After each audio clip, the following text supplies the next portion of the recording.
So yan guys, welcome back again to my channel. It's me, Chrisley. It's another day na naman. Mag-try on haul natin. So ipapakita ko sa inyo ang aking first Shein swimsuit na visit ko within 15 days pa. So grabe talaga.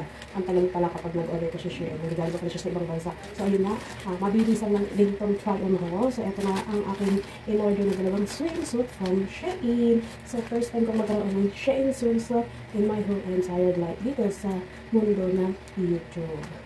So, yun nga, i-try on ko siya. And quick lang siya, guys. So, again, don't forget to subscribe. Hit the bell for notification for updated kayo sa aking mga video like this. And have membership. Just click the join button if you want to join in my membership. So, let's start na sa aking try on haul Shein swimsuit. So, first one, i-unplastic muna natin siya. So, ito muna, guys. So, bago natin siya. So, ito yung, sinira ko na siya, guys. Hindi ko mabuksan. So, ipapakita ko na sa inyo ang aking first swimsuit na from Shein. So, meron siyang design na blue tie. Backless, diba? So, ang size nito is XL plus size. So, ito yun siya. Diba? Inshallah. Akala nyo lang malaki yan. Pero malaki talaga siya. Hanggang dito ko siya. So, plus size. So, nagkamali ako dito sa unang ko order. Masyadong malaki. So, papakita. Creamy white. And then, itong pangalawa is all white. All white niya. Oh. Diba? Ang saya. Ang laki niya. So, plus size, guys. Ewan ko lang kasi sa akin yun.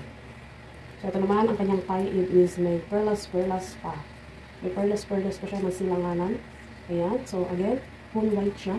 All white pala. Isa is creamy white. Ako ng size dito. So, tama. Ito, tumama siya. Itong upper. Tumama yung kanyang size. Pero itong part na to na underwear, maluwag siya sa akin. As in, maluwag. So, sa halagang 730 pesos. Ayan, creamy white siya, guys. So, ayan. Grabe, ang init. Wala tayong aircon, kaya sobrang init. Okay? Guys, tapos na tayo mag-try on haul ng ating swimsuit from Shein. So, ito pa naman din. Ito pa naman din ang aking first Shein swimsuit. So, nagkamali ako ng size na in-order, guys. So, better like next time na lang. Sobrang init talaga. So, don't forget to subscribe. Hit the bell for notification para update kayo sa aking mga video like this. Thank you for watching.